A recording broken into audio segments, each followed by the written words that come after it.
Boom. What up? What up? All right. Hey, do I gotta look at the camera? Trying to figure out, do I look at that or I look at this? Where am I at? I guess I'm looking up here. Different setup tonight. It's about 500 degrees in the garage. So we're inside hanging out in the living room because it's comfortable in the house. Last week we did, so we got some peeps hanging already. V-Dubski, Monroe, Brian, Jake, V-Dub, Noah. What up, Noah? Yeah, he's bummed. Yeah, so he's coming to, I know you switched classes. Coming out to the August class now because he couldn't make it to July. But we're hanging out in the house tonight because last week, normally I do the garage and it was hot last week too. I went up and we have a little studio where we do some of our YouTube stuff for our ministry, and I filmed in front of the green screen, and every time I moved my arm, some of you guys probably saw it if you guys were on here last week, the green screen was shooting through my arm, so you could see right through my arm, so kind of looked goofy. So hey, we're hanging in the living room tonight. So welcome to the Feist Pad. We're kicking it. Monday night's Moto night. Pumped all you guys are in here already. V-Dub says, how you doing? Let's say, yo, so I'm doing good, Dubski. Dub's doing good. So what's been going down this week? Another crazy week. Another hot week here in the Midwest. Let's see where we at. We're in June right now, so we got a lot going down. So we got enough people in here to kick it off. So let me see. Hold up. Let me hit the bumper for you guys. And then we'll jump in and get started like we always do. So boom.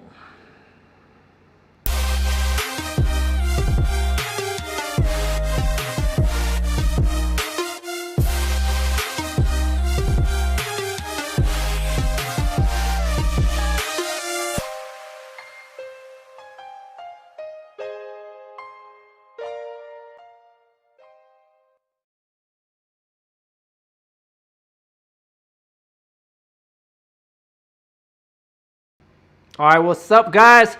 Welcome to another Monday night hanging out here at the Feist Pad. I'm Ronnie Faisst, and we gather every Monday night, 7 p.m. Central Time, talk about moto, talk about riding, talk about techniques, talk about anything that has to do with motocross, training, fitness, whatever you guys are on your mic or on your minds, bike setup. Let's talk. Let's chop it up.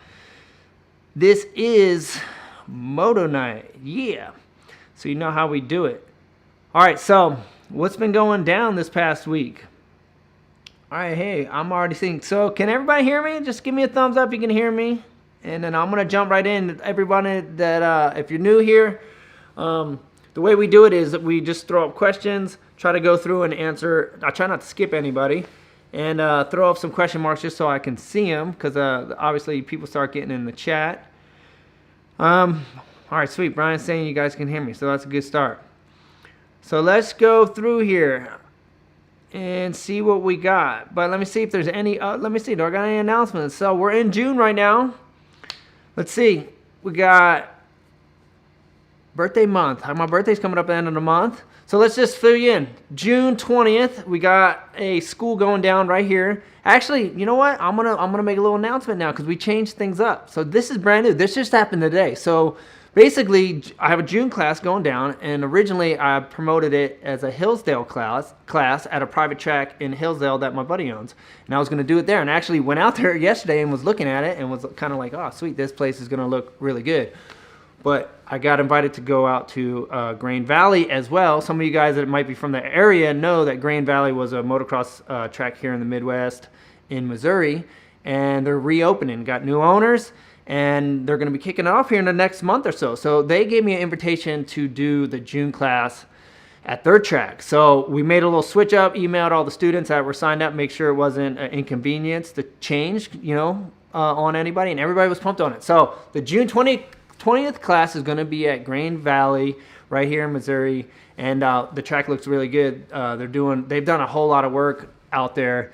And the dirt there, it holds water really well. So the dirt's really good, so I'm excited about it. So we just found out that out today. So that's a new announcement. June 20th class is at Grain Valley. And then it's my birthday, and so right after that class, so me and Mel were going to drive out to Colorado, celebrate Father's Day, celebrate my birthday, and then we're flying to Cali, and we're doing a class out in California on the 27th. So that's good. And then we'll be back here, and we got another class coming up in July 25th, I believe. And there's only one spot left for that. So if anybody wants to grab that, make sure you jump on it. And then we'll be releasing the August date as well, really soon, since there's only one spot available to sign up for anything right now. So that'll be coming soon. Probably drop that here in the next 2 weeks or so as we get closer to August. But yeah, so June's going to be a good month. Got some moto schools, got a birthday coming up, and got the ride the other day. Got the ride actually last week at Kingsville, and it was really good. It was actually really good for me to just get out. Been crazy busy with everything going on. It's been just, life's just busy. I think everybody's busy, but my life's been really busy with just, we've started so many things this year, and it was good to just get out to the track and actually just go ride and not have to think about anything, but focusing on just being in the moment and doing what I love. So it was really good. I like Kingsville track. It was actually really good today. It rained the night before. It got super ruddy, but I like that track because it's safe, it's fun. It gets good ruts. All the jumps are they're not like puny to where they're boring, but they're nothing sketchy there. I feel like it's like a good like souped up vet track, and I'm a vet rider, so I enjoy being there. So I had a lot of fun out there last week, and looking forward to getting in maybe another day of riding before the next school, and then super excited to go ride out in Cali with all the boys once I get out there. So super pumped. This is gonna be a good month. All right, so let's jump in and we'll start checking out some questions. So yeah, so I'm seeing lots of people in here. So thank you guys for coming, hanging out with us here.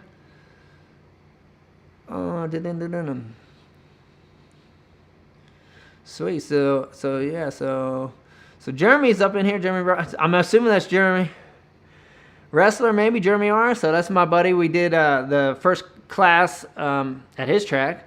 So shout out to him. I'm assuming that's him. Could be a different Jeremy R, but I think that's him. So let's see. I'm looking just for some questions. All right, so here we go. I'm seeing Brian here. All right, here we go. We'll get Brian up here. So let's see. He says, so I keep getting massive blisters on my left hand while riding. Any suggestions? So I honestly think the blister thing is because when I rode out at Kingsville last week, I think it's because it's so humid here. It's so humid that you sweat so much, and when you come off the track, you cannot stop sweating. Like it's just a sweat fest out here. It's humid. And I think your skin gets so soft because you're sweating so much that it's just, because I didn't get any blisters that day, but I felt like I was in those early, I was feeling my clutch finger in a couple, and I'm like, ooh, if I keep riding, longer, I'm going to get a blister. And I think it was just because my skin was so soft that day because of all the sweat and the humidity. So, I mean, you can run tape. You can do tape. I don't know where you're getting them at. I usually get one, it's weird, I get one on my clutch finger before I get one anywhere else. I ride my finger on the clutch and never take it off. And I use my clutch a lot. So that's where I get them. I'll get one here. I barely ever get them here, but if you can, I'll wrap a little bit. If I know it's going to be a bad day, or if I do get one and I got to ride with it, I use a little bit of tape, and I just put a thin piece of tape, and you can do the same thing. You tape across your palms, and then just put your glove on it. It'll keep the glove from rubbing. But I think the reason why you're probably having that is because of how hot and humid it is here. Like your gloves and everything's just wet because you can't stop sweating. So I think, it's kind of hard. No way to really not sweat here in the Midwest when you're riding. But try a little bit of tape. Obviously, the more you ride, the more you'll build up calluses, and the more conditioned your hands will become, and then the less chances of you getting blisters. But they do happen. Moto thing. All right, so... And here, I'll just throw this in. Check your gloves, too. If your gloves are loose, if you have a loose glove on, you have a better chance of getting a blister, too. So make sure you have a good fitted glove. I like the slim gloves that have no padding, no nothing. I like the ones that are almost like a golf glove. Like if you ever see the shift gloves, fox gloves, where they have nothing on the palm, nothing on here. It's just a straight glove. In my opinion, they're the best ones to keep. I feel like you can feel the bike the best. And they don't have those extra pads rubbing in weird places. So that's another thing you could look at. Check out which glove you're using. You might be able to just switch your glove, and that might help too. Okay, sweet. All right. Lots of thumbs up. So, yeah, so V-Dub saying some crazy racing yesterday at school. So, yeah, that was exciting. Hey, how many people were pumped for the Supercross series to be back on twice a week? Pretty cool. So that second 450 class was no joke, huh? They were just going for it. I was bummed that like Roxon was just off, huh? I really wanted to see that guy do good this year, and it seems like right now he's off. And I'm really thinking Eli has the advantage because of the altitude. He trains in that altitude all the time, and that stuff does play into it for sure. And he's used to it, so he's gonna have a little bit of an edge on the other guys.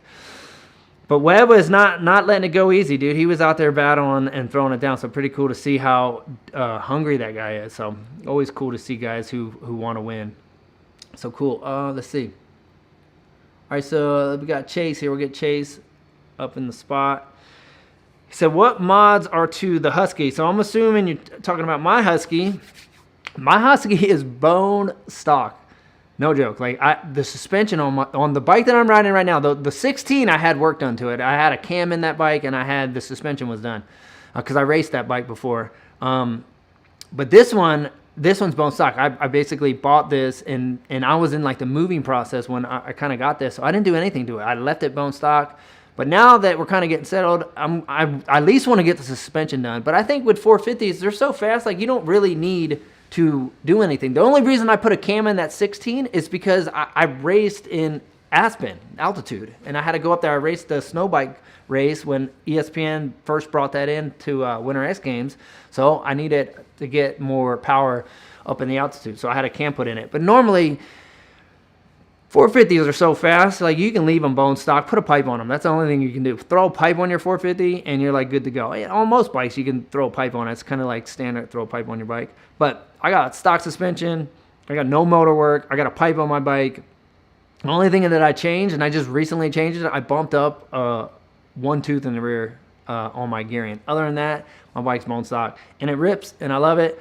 But I am planning on changing the suspension out.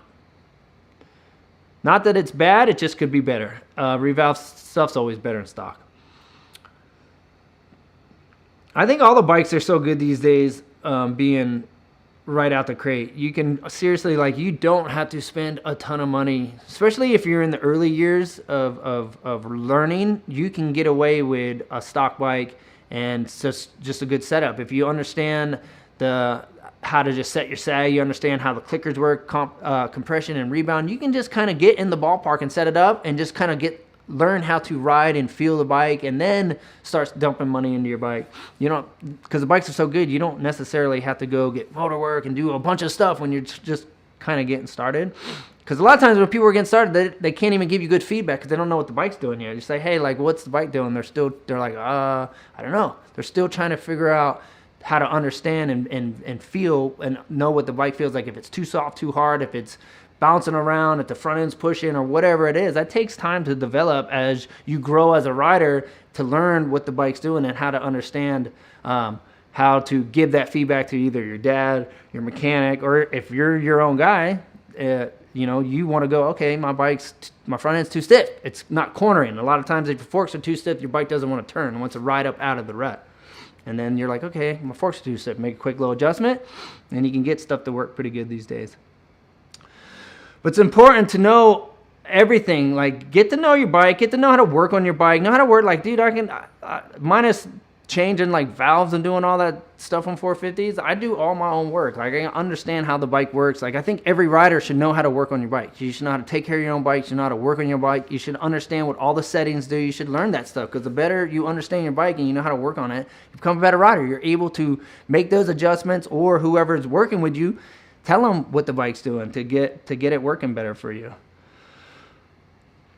So it's important to get us a nice standard safe setup. All right, let's put up this. This is a big question here. We got Will Riggs. I'm seeing a couple. So he says, what do you think about 7-year-old going from a CRF, so from a 50 straight to a 65? So 7-year-old to a 65. He does good with the gears, but never rode a 52 stroke. big step up and would go the correct course to get a 50. Wait. All right, so hold on. I just want to make sure I understand the question. So a CRF 50 is just basically a 4-stroke 50, and you're saying jump to a 65, but he says does good with the gears but never rode a 52-stroke. All right. I mean, man, that's a good question. I think a lot of it, so you're basically saying he's riding a 54-stroke, and should you jump out to a 52-stroke or just go to a 65 2-stroke? That's what I'm assuming. Too big of a step or should go correct? I mean, I think a lot has to do with where he's at on his riding ability, because it might not be that big of a deal. If he's comfortable on the 50, it might not be a big deal to put him on a 65 2-stroke. And how big is he? Is he fitting the 50 well, or is he a smaller kid? And I think it all depends. I would just look at his size and look at his ability, and then kind of, because I think he might be able to just jump right up, and it might not be a problem. But if it's still just, I don't know, it's hard to say when you can't see a rider where they're at and what would be the best fit for him, because maybe if he's still just kind of brand new on the 50 and just kind of just still trying to figure it out, maybe just doing a small bump might be a better option. But I know sometimes I always think, like, because at the end of the day, you get, if you go from this bike and then go to a bigger bike, I always feel like, well, you're going to grow into it. Like, he's going to keep growing. So maybe it might be a little bit too big for the moment, but he'll grow into it. Sometimes if you go with the in-between bike, then you just got to buy another one sooner. So I guess it depends on budget. If it's okay to, buy 2 bikes within the next year or two, then maybe it's not a big deal. But if you're like, hey, I don't want to have to buy him another bike in another year, it might be better to just go with a little bit bigger one, and then it'll just kind of take out the in-between bike. So I think it'd be different for all of us, but hopefully that helps a little bit. He says, do you think, all right, so let me see. So Mayo's saying, do you think Sexton got lucky yesterday? I mean, I think he wouldn't have won that race. He definitely, if that race didn't get restarted, there's no way he was going to catch up. So I think it did work in his favor that they had to restart the 250 class. I mean, it stinks for Shane, but it's racing. It's like, what do you do? But hey, did you see Shane's attitude at the end of the race? The guy's so cool and so professional, and just like not even bummed, just totally like, thanks to the Lord, thanks to sponsors, and just still a good attitude. And so I thought that was cool, because I mean, some people can just have a bad attitude about things going wrong like that, and he didn't. So I thought that was cool. But definitely worked in Sexton's favor for sure. So I guess you can call that luck for sure. Things happen in racing. That's what's crazy. Like, because you see, like, I was thinking, like, man, Eli's getting a big lead, in the points, and I was kind of like, oh, it rained. I was like, all right, because I've been pulling for Ken, so I'm like, man, I hope it's muddy, and like not to say that Eli crash into them, but I was like, hey, this is a chance. Like, take advantage of the mud, and this is the opportunity where Eli might have a problem. Maybe his bike overheats, maybe his bike breaks, maybe like he falls in the mud and he like can't catch up, and Broxton can get ahead. So I was kind of looking at it like, man, this mud might work out good for Ken. But I think the track guys did a really good job, because for how muddy it was during the qualifying to by the time the mains came around, it really wasn't that bad. So they did a good job, and it was just rutty. Like, I don't know if anyone's ever rode a supercross track where there's ruts where you got to land on those on and offs, and dude, that's so sketchy. It's not fun. So it's crazy how fast those dudes and how good they can still ride when it's that gnarly on a supercross track. That's sketch. All right, so let's see. Best way. So we got Randy here, says, what is the best way to treat a concussion? That's a good one, huh? Probably just rest. Like, I've had a lot, but yeah, you just kind of like, those ones are just, as long as it's not super serious. I mean, if it's super serious, you got not like, how long did you get knocked out? How long were you out for? Like, sometimes it's good to go get a CAT scan. Like, make sure your brain's not bleeding. Make sure your brain's not, like, if you got knocked out and you can't remember stuff, like, you should go get a CAT scan. So I think there's different levels of concussions. Like, you can bump your head and just, see the stars. You know, you get that big white flash, but you didn't get knocked out, but you rung your bell. There are those, and you normally can kind of function, but you should get rest. But you've had those other ones where you bang, you get knocked out so bad you have no clue where you're at. You had no clue that you were even riding that day, and you keep asking your friends, like, what happened? And then they tell you, and then 2 minutes later, you're like, ask them the same question, like, what happened? They're like, dude, we already told you, you crashed here, and you're like, and you can't remember nothing. They're the ones you probably should go get checked out, because you don't want to mess with head injuries. So if you had a bad one, you're knocked out, I would definitely go get a CAT scan just to be safe. You don't want to mess around with that. But it's head injuries are serious. But at the end of the day, just rest. It's I don't think, I'm just looking back, what did the doctors tell me? Like, it's not like they ever told me to, like, ice my head or nothing. I honestly think they just sent me home and told me to rest, you know, stay off the bike and let your brain heal a little bit. But I've had a couple for sure. I think everybody has who's been out there. So I'm just seeing someone saying, "How's you been to Florida? It's so hot." Yeah, my mom lives in Florida, and I actually used to drive down to Florida. So I was from Chase. So I used to drive down there. When I lived in New Jersey, I would drive down to Florida and race in the winter, or in the winter during the winter months. And but Florida is that place is hot. All right, so let's see. So this is another Chase. He says, "How can I stop my wrist from hurting when riding? Is it just positioning?" Well, it could be. It could be like, where's your levers at? Like, you got weird, are your levers up super high to where you're riding kinked? Are your levers down real low to where you have to reach them? Or are they in the middle and you kind of, I like to put my levers like this. If I sit on my bike, can you guys see my arms? Yeah. I want it like this. I just like to be fully even. So maybe it could be a quick adjustment. Just maybe have your levers down too far and it's putting a weird angle on your wrist. Or have you injured it? Have you broke it? Have you sprained it in the past and it's just the injury?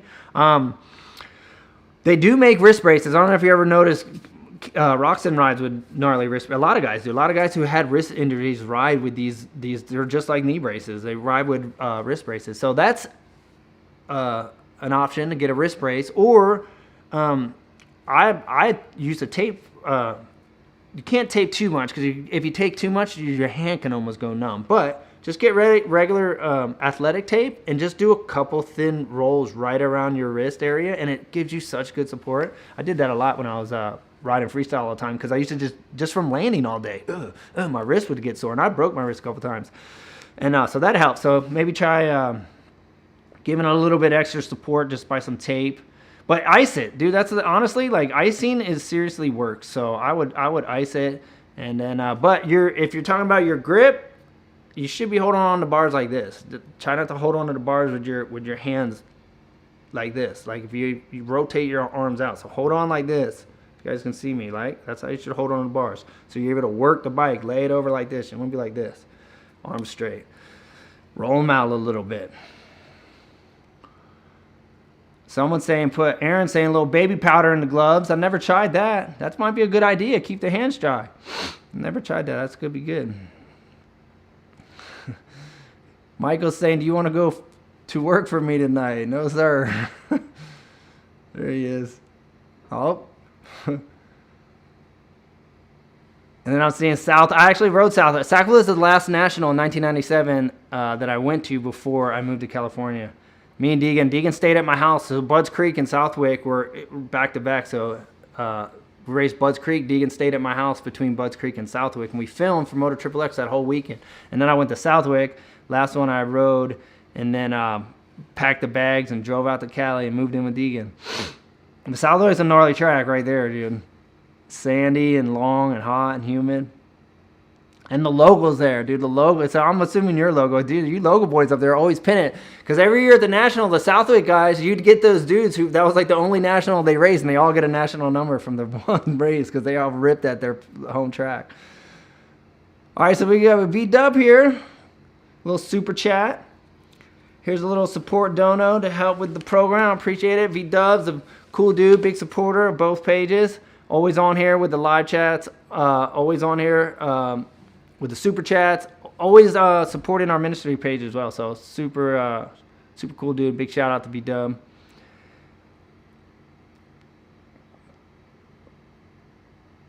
So we got Corey.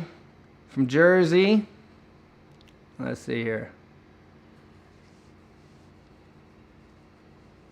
It says, are you going to be in the Chasing the Storm video in the future? Is Chasing the Storm Twitch's? That was Twitch's video, right? I'm sure. I mean, if they're doing it, I don't know if he's doing another video.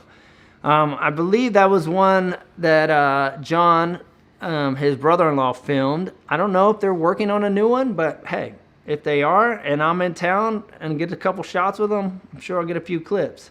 That'd be sweet. But I know Twitch has been, I don't know if you guys follow, go follow his page if you're not. I know he's been trying to blow his YouTube page up and post a lot more content. He's doing one video a week, so if you guys haven't followed him, go give him a follow on here, because I know he's been focusing on that. All right, here we go. It says, I don't want to mess your name up. Is it Kareen? I hate when I mess people up. I'm like not the best. Is that how you say it? Probably messed it up, sorry. It says, what are some of your favorite bands to listen to? I don't actually listen to that many bands, to be honest with you. I mean, I listen to worship music all the time. Like when I became a Christian, it was so weird. I used to listen to like, obviously had my phases, but I listened to rap mostly. From South Jersey, so I listened to rap all the time. But then when I became a Christian, I kind of like stopped listening to that, and I started listening to like Christian music and worship music. And to be honest with you, that's kind of all I listen to now. Like, it's funny. Like I like to listen to either if I got my anything playing, it's either Christian music or I listen to people teach about the Bible and listen to things that are just helping me grow. So I like to listen to different pastors or someone teach on a different book, or different views on different things in the Bible too. So I don't listen to a whole lot of bands anymore, other than Christian bands. But I don't have no favorites. My wife has all these Christian playlists. I just pop it on and listen to whatever's on there. But I still like. Don't get me wrong. I still like it's cool to hear some old school stuff here and there, but I just don't listen to it that much.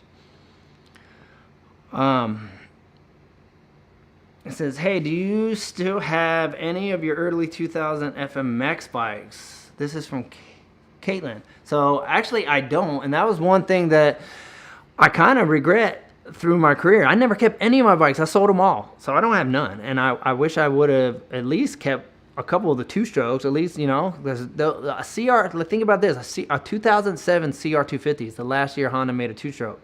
I should have at least kept one of those, because that would have been cool, 20, 30 years, 40 years down the road, and been like, hey, check it out. That's like a dinosaur bike, antique. They don't even have those no more. But I didn't, and I wish I did. Only thing I got one bike right now. It's crazy. That's all I got. I got the Husky. All right, so we got Sam. It says, what workouts did you do when you were in FMX? All right, so when I was doing freestyle, I lifted all the time. Like in freestyle, you gotta remember, freestyle is different than moto. Moto, you need endurance in moto, so you don't want to be lifting heavy weights. You want to work on cardio and endurance. Freestyle is different. You got to go out there in a 90-second run, so it's a sprint. And even when I race speed and style, that was a 4 to 5 minute sprint. It was a race. It was a 4 to 5 laps, but goes by like that. So I would train different than a racer, because I didn't have to be out there for 30 minutes plus 2 laps or 20 laps at a supercross or whatever it might be. I was real fast. So I lifted, so I was strong, and then I stretched a lot, so I was flexible. But I would do explosive things to get my heart rate up. Like I talked about it last week. I used to run this hill. I had this hill by my house. It was a dirt hill, and I don't even know how far it was at the top, but it was a hard hill to run. Like, it was one of those things that was harder mentally to do than the physically to do. Like, the days that I had it on my schedule that I knew I had to run that hill, I wasn't pumped about doing it because it was hard. But I used to do that. I actually used to go run around I had a speed and style track at my house. I would run laps. So say if I had a 5-lap race, I would run 5 laps run it like as fast as I could, run through the obstacles and whoop the whoop, up the triple, down the turn, over the. And I did different stuff like that because I wanted my heart rate to just spike and get up. And then same thing when I was training for that, I would do a start and do 3 laps as fast as I could, and just like really intense, and did sprints. So I trained in ways that I was trying to spike my heart rate. So I was into that type of training when I was competing, because it was fitting what I needed to do for my sport. So obviously if you're gonna be racing moto, I don't think I would be focusing on more endurance stuff, right? Cycling, swimming, jogging, light weights, lots of reps. You know, I think what's the name of it? The stuff everybody does now. Like it's not like the body. What do they call that stuff? Like where you're just working out body weight. So your strength, it's cardio and strength all in the same time, but you only do your body weight, but your heart rate is firing, yet you're still building strength, but it's not like you're building bulk because you're lifting weights. You're just lifting body weights. That stuff's awesome. I don't know why I can't think of the name. I keep thinking parkour, but that's not it. That's the flip stuff. It's like, gosh, my brain, concussions. That's what happens. You can't think sometimes when you need to. But I know exactly, all you guys know exactly what I'm talking about, because it's what everybody does right now. That type of training is awesome, and I think that works for anything. That's a good thing to get in your training program.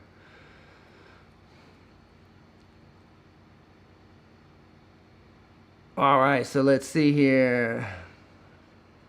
Huddle, this is funny. So Alex is saying, tell us some old Mulisha stories. Huddle up. So if the Huddle up is from a skit, was Deegan in that skit? Huddle up. It was Coach, and but anyway, I can't even remember what video it was. It might have been my video, might have been Deegan's video, but Dave Dawes was a producer of that video, because I remember he lived with me and I remember filming that skit. But Huddle up, I played his coach, and it was pretty funny. So I don't know if it's on YouTube or not. You probably could find it. But that's what that's from. So old Mulisha stories. I'm trying to think. Man, there's probably a gazillion.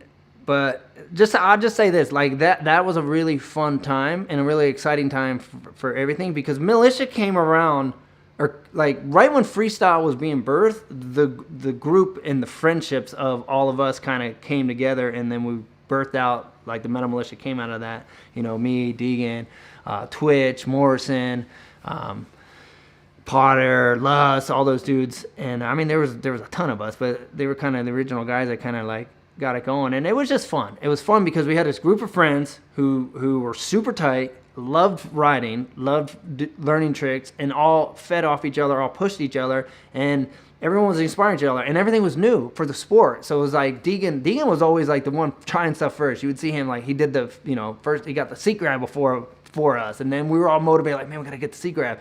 And then he did a double grab, and we're like, dude, you see him do the double grab, we gotta do the double grab. So there's always someone. Then he flipped first, and then we're like, oh, we gotta do the flip. So it was just fun to have, like, you know, a group of friends that were always like, this guy do it, and then that would be like, okay, I gotta do it, and then I do it, and Twitch do it, and then if Twitch do it, I had to do it. So it was just super fun to have your best friends in a group that all loved to ride, all got to travel together, and was kind of blowing up this group of friends. That's really what the MOTO Mulisha was back then. It was a group of friends. It turned into a clothing brand and you know, grew out into a big brand. But really, in the beginning, it was just a group of friends who loved riding and hanging out together. And but as that brand grew, the sport grew, and it was fun to be in that mix of watching the sport just elevate, you know, new trick. So, I mean, some of the best memories. I'm just glad that I was able to be a part of freestyle then, because now it'd be gnarly. I think I enjoyed probably the funnest time of freestyle. When it was being birthed, the original everything, all the OG original tours, original contests. It was fun. Not saying it's not fun now, but it was just cool to be a part of, like, the birthing of it as it grew into what it is now. But it's so gnarly now. Like, man, if you had to come in the freestyle today, like, man, it's so gnarly. Like, you had the double flip, front flip, and do every flip variation, every hard flip variation. Like, we were doing no-handed ones and flip whips and, you know, can flip, one-handed can flip, knack flip. Like, now it ain't like down. You got to do double grab flip, rock solid flip, Shaolin flip. You got to do hard. So it's on a whole different level now. But it's cool to see something that you're a part of, that you loved, that gave you such a good life, and to still see it growing and people being able to benefit from that. And now there's a whole nother group of people being able to make a living on their dirt bike from something that you were a part of creating. So I just think that's cool, because at the end of the day, whether you race or you do freestyle or you ride the woods or whatever, we just love to ride our dirt bikes, and freestyle is giving a platform for a whole lot of riders to make a living at riding their motorcycle, who, if it wasn't there, they would have never made it as a racer, you know. It's really hard to make it as a racer, but because of freestyle, it gives another platform for a different type of rider to make a living doing what he loves, and I think that's cool, because that's what it's all about, just doing what you love. Okay, so let's see. Some old Mulisha stories. So Eddie's saying, man, they're probably all bad. So Eddie's saying some Mulisha stories on the road. They're probably all bad ones. Because when we were on the road, we were nuts. I'll tell you that. All right, so Randy here says, he says, what is your ministry page? Is it on YouTube? Yeah, it's called Ronnie and Mel. It's on YouTube. You can just go to our website. Go to ronnieandmel.com and you can find everything. But if you're here, you can just search Ronnie and Mel. Search Ronnie and Mel on Instagram, everywhere. We're just Ronnie and Mel. It's just me and my wife. And we keep it really simple and basic and just kind of help people find God and walk with Him in their daily life. That's kind of our little slogan, but that's all we're really doing. We're sharing the faith that's has impacted both of our lives, because neither of me and my wife were Christians. Neither of us were raised in the church. We both came from the motocross industry. I was a freestyle guy. She actually was a monster girl, and so she was in the supercross scene, and both of us became Christians separately, and then ended up 8 years later coming together, getting married, and then starting an online ministry. So check it out. Everything you want. We're trying to keep it real simple and just help people. People have questions about the Bible, how to get started, Bible for Beginner series, prayer series, all that stuff. It's just it's to help people at the end of the day. Help people like us who didn't I didn't know anything about all that stuff. So we're thinking about like what would be helpful for us 10, 15 years ago when we were those new believers. So that's why we started it. Wait, Mel, I hear Mel.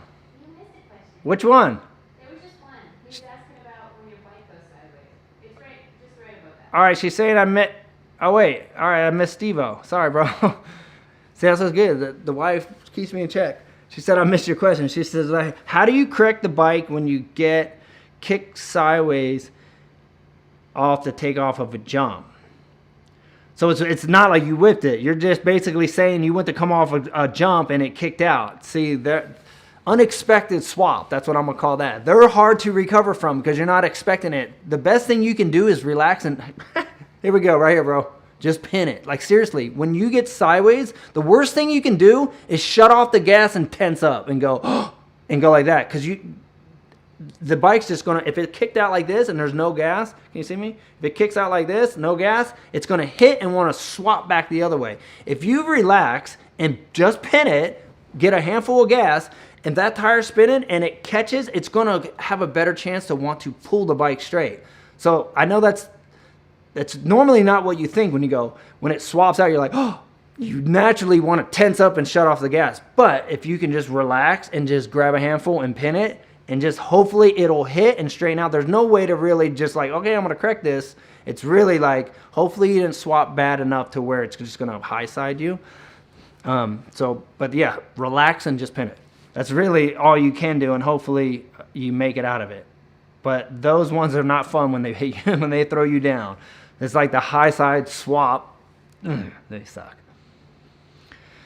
Let's see. I don't want to skip anybody. So we got Randy Chase. All right, so let's get Chase up here again. It says, should I do triples on my pit bike?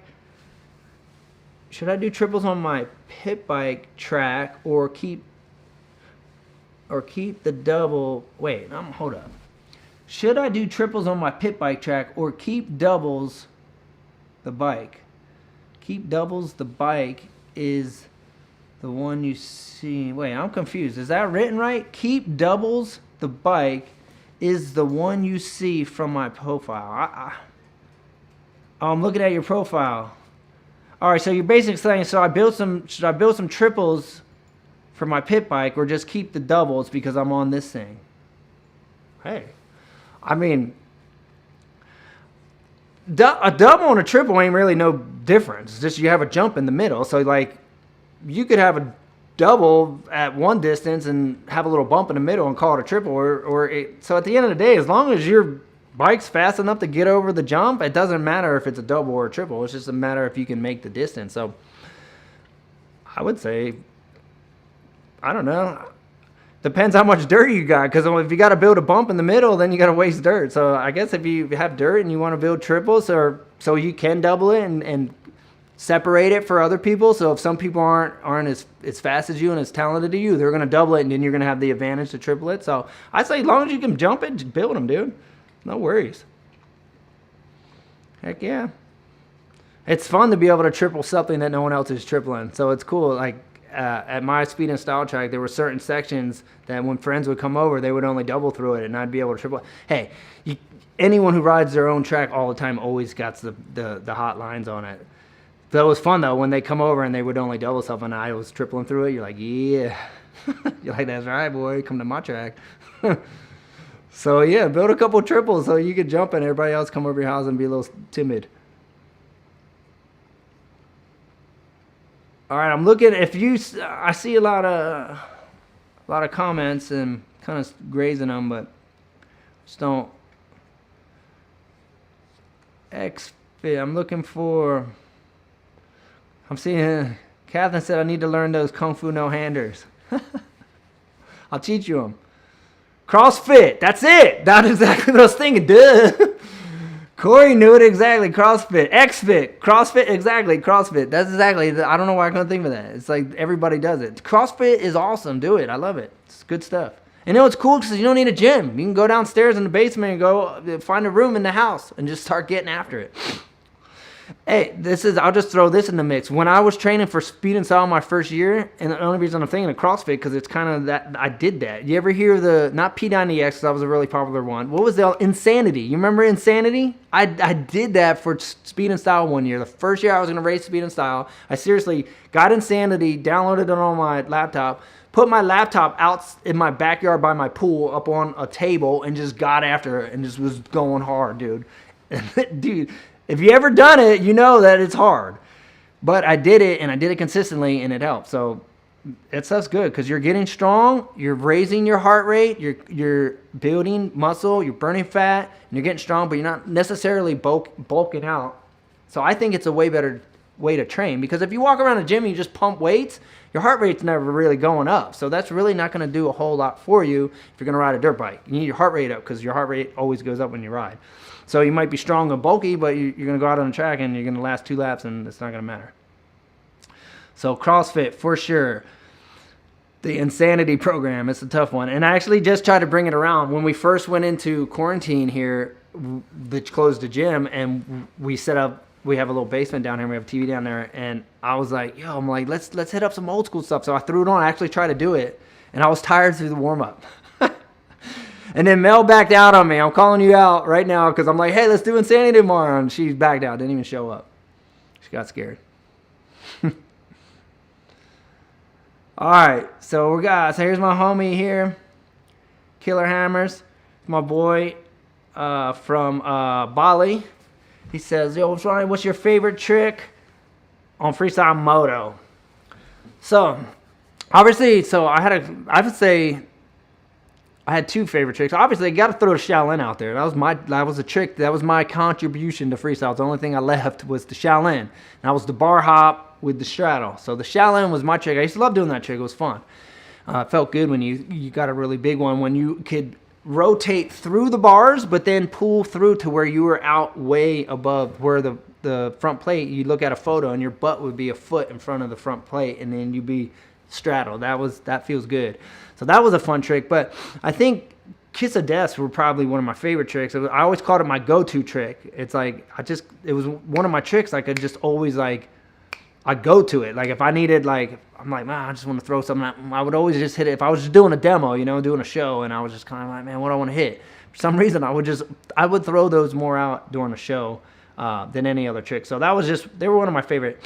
And it's funny that became my favorite trick. And I don't know if everybody even knows what a Kiss of Death is, but it's basically a loop. You'd loop your bike out and then do like a full-on Superman, but not off the back, up. So you'd be doing like a handstand with the bike looped out.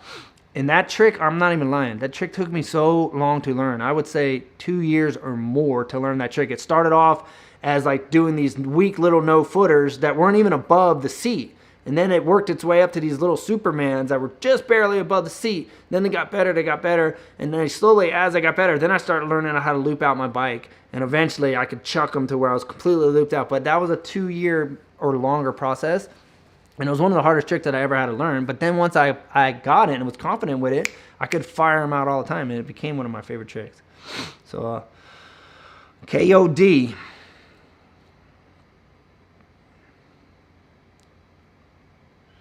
So we got, how do you say that? I don't want to mess it up. Fish? Do you ever travel? Oh, do I ever travel? So sorry I messed up your name. I know I probably jacked it. So we're going to give a shout out to F897. Do you ever travel to do training school? So yes, I'm going to California at the end of the month to do some training in Southern California on the 27th. So yes, I'm going to start trying to add in more California ones, just because I was there for 20 years. The motocross industry is there. I got friends out there, so it'll be a fun trip. I'll get to fly out, see all my friends, ride with my friends, teach some riders, and then come home. So I'm excited. I'm excited to do more California trips. So yes, sorry. I feel like I'm burping. I think I burped last week too. My wife yelled at me. Excuse me. I do got manners. So we got Tomcat here. He said, what was your I'm finding Jesus moment? So Tomcat's asking about my faith. What was my I'm finding Jesus moment? I think what really made me make a decision was I began reading the Bible. I've never read the Bible before. I started in the New Testament. And first I started watching a guy on TV. And it was encouraging. I was watching a pastor on TV. It was very encouraging. I was very motivated by him and very encouraged by him. And he was a very positive guy. And I love that. I love positivity. And he always backed it up with a Bible verse. So I was encouraged by that guy. But the biggest impact is when I actually read the Bible for myself. I started in the New Testament, which is the book of Matthew. And I read straight on through. And as I read that, there was just verses that were sticking out to me, parts of scripture that were speaking to me. And I was just challenged, convicted, encouraged. And through that is how I became a Christian. So it was really by just reading the Word of God. So if you never have, because a lot of people, this is what I find out. A lot of people are like, I don't believe in the Bible. And I'm like, you ever read it? And they're like, no. And I'm like, oh, well, what don't you believe about it? Like, you've never read it. You know what's in it. Like, it's kind of hard to believe in something that you've never even examined for yourself. So I will always say, hey, read it. Open mind. Start in the New Testament. And don't believe the lie that you can't understand the Bible. I hear that all the time. Oh, it's too hard to understand. I can't understand it. Are you kidding me? If I can understand it, anybody can understand it. Because I was never a good reader, never a good speller, never could comprehend stuff really well. And I could read the Bible and it's stories. A lot of the Bible is a narrative. There's different types of writing, but a lot of it is narrative. There's different stories of different people's lives, and it's not as hard. I think that's just a lie that a lot of people have latched onto, and it's just a good excuse not to even attempt to read it. But if you start a New Testament and you read the first 4 books, the Gospels, they're just a story in the life of Jesus. So all you're doing is reading about, it's no different than reading any other book. You're reading about a person. It's like reading a biography and just reading about a man's life. And as you read those, God will speak to you. And so I'm saying read it for yourself, examine it, look at it. See what you think. Don't just write it off without giving it a chance, because I think a lot of people do that. But that was it. The scripts spoke to me. All right, so here's my buddy, Braxton. So me and Braxton, we shot together and done a lot of cool stuff together. He said, I heard you're heading to Cali to ride again soon. Stoked to see the content you'll be getting.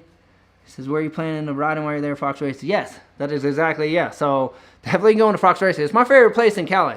So I will be there. Fox Raceway, it's got the best dirt in my opinion, other than Kahia. I think he has really good dirt too. But I just like the layout. I love the rhythm. I like all the jumps, and they just changed it. I don't know if I'm sure everybody follows their page, but they got all new stuff. So I'm excited to go out there. So it's different than the last trip I was out there. So definitely going to be at Fox Raceway.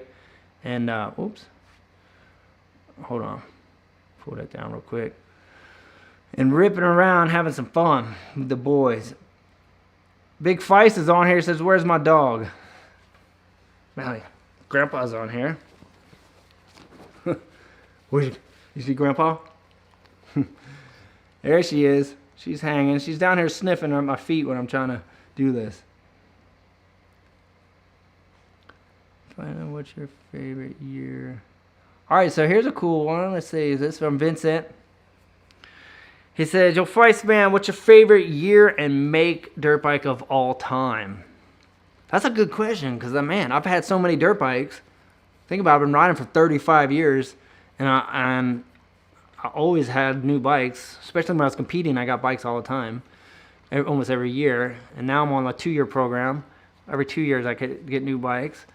Man, that is a good question because I've had such good bikes. Like, man, I had a really good mechanic. This dude, Tony Jetski, did my bikes, and the dude builds sick bikes. Man, that's a hard one, dude. I don't know. Like, I feel like my 2012 Honda that I raced Speed and Style on, I've really liked. But then but even like Tony built this blacked out. I had a 2007. It was last year. They made 2 strokes. I had a blacked out a CR250 2007. But the whole frame was anodized black. The subframe was anodized black. Had red wheels, all red plastic, red seat. That thing looked hard.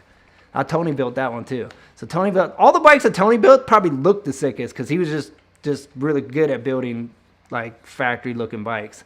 And he always sent my stuff out and got anodized and polished and all this stuff. So my bikes would just looked cool.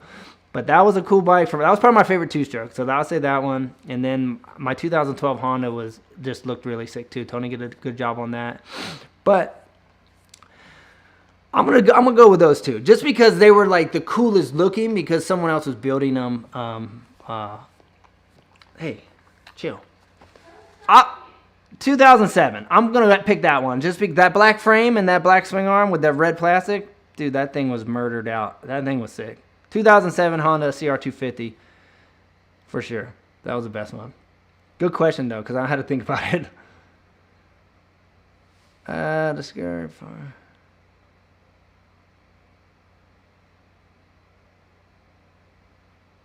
Hope I ain't missing. Here we go.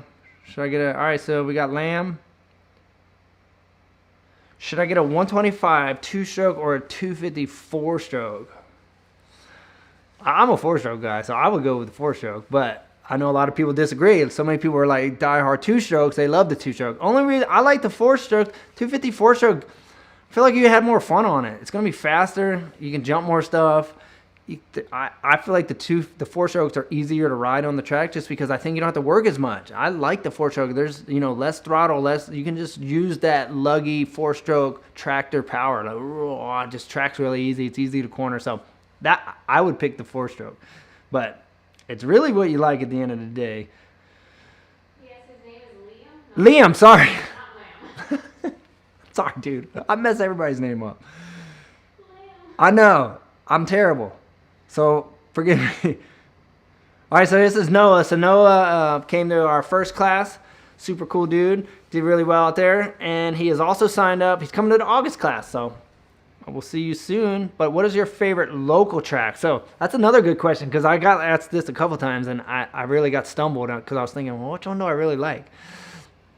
It's still, I don't really know, to be honest with you, because there's days I'll go one place and I'm like, well, that place was super sick. And then I'll go back to that track on another day and it won't be as good as it was the last time I was there. I'm like, oh, it's kind of beat now.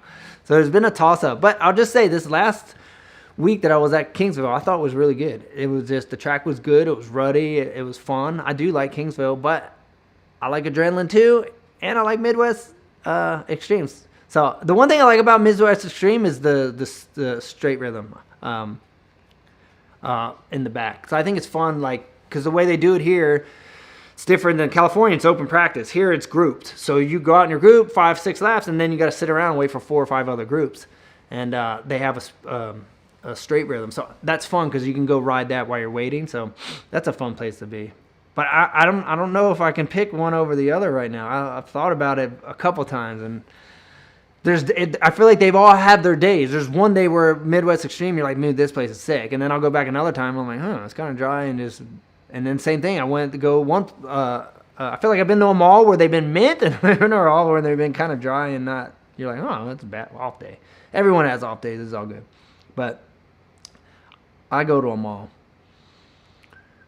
So, can I come out to Massachusetts sometime? I might. Hey, when was the last time we were in Massachusetts? That would be Southwick. That's probably the last time I was there. I'm not trying to think. Did Nuclear Cowboys come to Massachusetts? Big Feist would know. Big Feist. Did we go to Massachusetts? Boston, Massachusetts. We went to Boston. Yeah, we did a Nuclear Cowboy show out there. I remember that. I think I went to a baseball game out there too. It was pretty sweet. All right, let's see. You missed a question. I missed a question? Right above him. Oh man, hold on. I'm gonna scroll back up. Where? He was asking what was your worst fall. Oh, I'm sorry. Alex. Wifey's yelling at me. I missed your question, dude. Sorry. So, what trick was your worst fall, or what trick was your worst fall? What was your worst fall? So, just worst crash, or worst trick with a crash. I'm think two came to mind right off the bat. One was I was trying to learn McMetz's, and if you know what a McMetz is, you do a bar hop, but then once you get your feet over the bars, you gotta do a double saran wrap and take your hands off and wrap your hands around your bars and grab back on. Well, I was trying to learn them, and I remember I did one. I started off doing single. I would it's called a candy bar, put one through and then take off. It's called a saran wrap. So now I would do that side, then I do this side, and I'm like, all right, I'm going to go for it. I know I can do both sides. I'm going for it. And I went, boom, and I landed my first one. Twitch was with me this day. Dude, this day I got a concussion at Metz's house. It's funny, trying to learn Mick Metz's at Metz's house. And I went through, and but for some reason, I grabbed onto the bars like this the second time. I panicked and grabbed on. I felt like I was floating away from my bike, and I grabbed on like this. And when I landed, I went, and whiskey throttled. And so I don't even know what I hit, but dude, I got bucked off the back of the bike and I landed right on my head, out cold. Don't even remember anything. Twitch had to tell me what happened 15 times. I was straight up just knocked out. So that was the first one that I thought of. That one's bad. And the funny thing is I was scared to do that trick after I did that. I'm like sketched out on it. That was a bad one. And then I think the other one that came to mind was I was trying to learn super flips. And super flip is basically flip with a Superman. And I had them kind of small. He was kicking, so you do a flip, and you had to have flip levers up for those ones. And once your flip levers hit your bars, you jump off and do a Superman. And I was getting them just above the seat, and I was like, I wanted to get them big. They call them kiss of death flips, I'm like, hey, kiss of death's one of my favorite tricks. I want to learn it upside down. And I was out back. This is at my house. I was in my backyard, and I was thinking about it. I'm like, okay, I'm just going to jump off super big this time. I'm going for it. Well, I came out of the ramp, and I was thinking so much about just balling up and pushing off the bike that I totally forgot to flip, and I just rode off the jump and did the biggest loop out, and I had to just ditch the bike. And I remember I'm just full rolling up the windows, just off the bike, 15 foot over top the landing, coming down, and I landed. And when I landed, I felt my knee go shift 6 inches. I blew my ACL out, but it seriously hurt so bad. It seriously felt like my knee went whoop, and then it went back. And I just laid on. Taco was with me that day. He come running over. He's like, dude. He's like, what the heck? But yeah, those are the first two that came to mind. Obviously, I had a bunch of other worse crashes. Broke my femur, hitting the wall, ran into a hockey wall inside of an arena. That one sucked too. But they were the first two that came to mind. Crashing is not fun.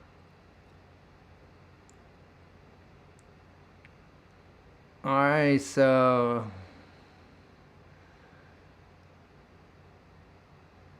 alright, here I'm seeing a little question. I'm always looking for question marks, so that's how I kind of find questions. And we're getting caught. It's 8 o'clock too, so maybe I'll try to wrap it up, get another one or two, and then we'll wrap it up. I want to keep you guys all night. So here we go. Oh man, how do I say your name, dude? I'm gonna call you PT, because I'm gonna mess your name up, dude. I don't want to mess it up. He says, I was wondering if you would do freestyle motocross class for beginners in the future. I would love to teach freestyle, to be honest with you, because I'm just as passionate about freestyle that I am about just riding in general. Like now my classes are geared more toward just riding the bike, riding a track, just learning how to ride, having good fundamentals and good basics. But I love freestyle, dude. I would love to teach freestyle. I just didn't, right here in the Midwest, I don't really have a place I could do it. And I wasn't sure if they would be a real big draw. Like, how many people really want to learn freestyle? I wasn't sure. And I go to a local track and ride all the time. And when I'm at the local track, I watch the practices, sit there in between and watch the groups ride it. And I watched majority of the people, there's more beginners and early intermediates at the track than anybody. There's not like the track is packed and then everybody's on a pro level. It's not normally how it is around here. Most people are just getting started or in those early years. And I just see a lot of people riding in the wrong, being in the wrong body position. So I watch and I'm like, man, these guys need a little bit of coaching. So that inspired me to want to help people and help them out. Because I remember I did the same thing. I used to ride in all the wrong ways too. And I had to go get a coach and went to motocross school and learn how to do it. So doing the motocross stuff and riding technique from now, but definitely open to it. If I had a race and had some people who would want to learn, I would love to teach freestyle. Freestyle's cool. All right, so let's try to wrap it up here. My computer's about to die too. It's in the red zone. Just pin it. Yeah. B-dub. All right, so I think the last question's right here, the very next one. So this is, we'll end it with this, Tomcat. I always think of Tommy Clowers when I see your name, Tomcat, because that was Tommy Clowers' nickname. What was your favorite Deegan memory from back in the day? Oh, that's a good question, dude. I've known Deegan for, over 20 years probably now. Easy, huh? Man, I got a lot of memories of that guy. Good ones, bad ones, funny ones. Man, that's a hard one to pick. I don't know. I think overall what I think I love about Brian, and that think about this. When you're at the top of a sport or amongst all the top guys, you ride with everyone. You know everybody. And you get to see different personalities. You get to see how people train, how they're willing to push themselves. One thing I loved about Deegan that I noticed is he was always willing. He always wanted to win. He always wanted to win, and he always was willing to take risks and do things first. So I think I just remember him being that guy who wanted to push it. And a lot of guys he would do it and then everybody else would kind of come up under him after him. But he was the guy, especially in our group. So I would say that out of our group in the Metal Mulisha, he was the dude who did it first. He always went for it first. And then after he did it, me and Twitch were like, oh man, we got to learn that. So I think I just respected him of being, that's why we called him the general. He kind of was like the leader of the militia, and he went for things first. He had a desire to win. He had a desire to be successful and to be the best. And not everybody has that. Some people are okay with being third, fourth, fifth out there. Deegan wanted to be the best, and I saw that in him. And I think that I respect that. So he's a good dude. I mean, dude, look at him. I mean, if you look at his whole career, the guy is dominated in freestyle, one of the best dudes ever, and then went into truck racing and won a bunch of truck championships as well. So everything that he's been in, he's been able to excel to the top. And now you see him passing that on to his kids, and all of his kids excelling on top levels. So I think that's really cool. So big shout out to Deegan, the Deegan family, all the kids. Love those guys. Been friends for a long time, and been good friends. So we'll end it right there. Shout out to the Deegans. So, and I'm not sure how often he's doing the lives now. A lot of time he comes on after me. So he might be coming on. I'm not sure if he is or not. But if not, I'm sure you guys already follow his page. But we'll wrap it up here. I'm seeing, hold on, one more. It's saying, what was your best finish at the Kawasaki Race of Champions? Dude, my Big Fights would probably know this. I probably won it, dude. I was a local dude at Raceway Park and won my class there all the time. So I'm probably won that race at one point. Probably in either a mini bike class or a 125B class, schoolboy class, something. But Big Fights would probably know that. But we raced there all the time, and I won there a lot. So, and that was obviously our local Jersey track. So I'm sure that trophy is probably sitting in Big Feist's house. So he still has them. There's 6-foot, 5-foot trophies all over Big Feist's house that he's kept since I was a mini racer. So, all right, guys.